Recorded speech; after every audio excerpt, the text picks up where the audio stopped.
Jr., I want you to stand up for truth. I want you to stand up for justice. I want you to stand up for righteousness. And I will be with you even until the end of the world. He said, he continues in his sermon, and he said, I tell you, I've seen the lightning flash, and I've heard the thunder roar. I felt sin breakers dashing, trying to conquer my soul. But I heard the voice of Jesus saying that he promised never to leave me. Never, never to leave me. Never alone. Ladies and gentlemen,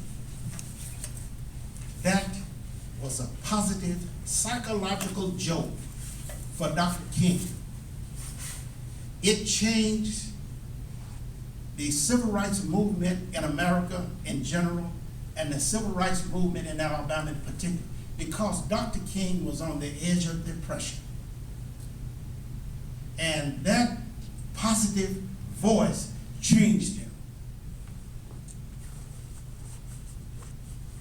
And his favorite gospel hymn was Precious Lord, take my hand, lead me on, let me stand.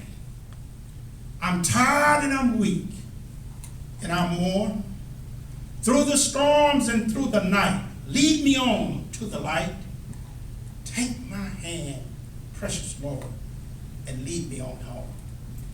In his sermons, he often told us that that song depicts his life, but it also depicts his mission in life. Because he said he was always wanted to be a servant to humanity. But in all of this now, I saw Dr. King get angry twice, upset. Once at the congregation of Dexter, and once at me. The congregation at Dexter was middle class, and the custodian passed away, Mr. McGee. Been in his church for 42 years. His funeral was held during the week, and very few people came out. And Dr. King was livid. So that Sunday morning, he told us in the congregation, and his title of his sermon was, The Least of These. Now, the time that he got a little upset with me was, after I had dropped my passengers off, I was supposed to go back to the church and pick him up and drop him at home. But that particular Sunday, the cafeteria was open, so I went and had my supper.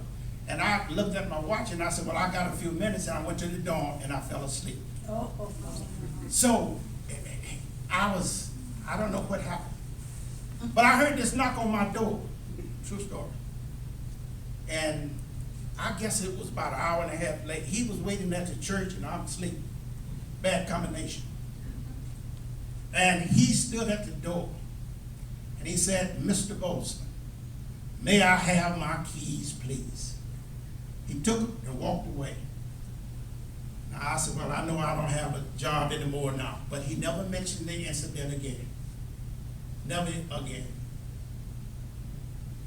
But any time that you study Dr. King's sermons, his speeches, his essays, or his writing, you're going to find 4 themes in his speeches or essays.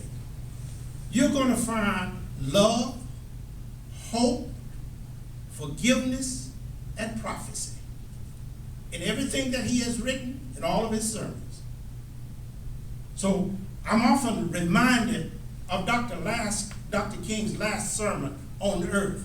The last formal words that he made was April 3rd, 1968, at the Mason Temple Church of God in Christ in Memphis. Dr. King stood before this congregation that night of trash collectors and common people. And Dr. King says, you know, several years ago I was in New York City autographing my first book, the first book that I had written. And he said that while sitting there, autographing the book, a lady came up to me and said, "Are you Martin Luther King Jr.?"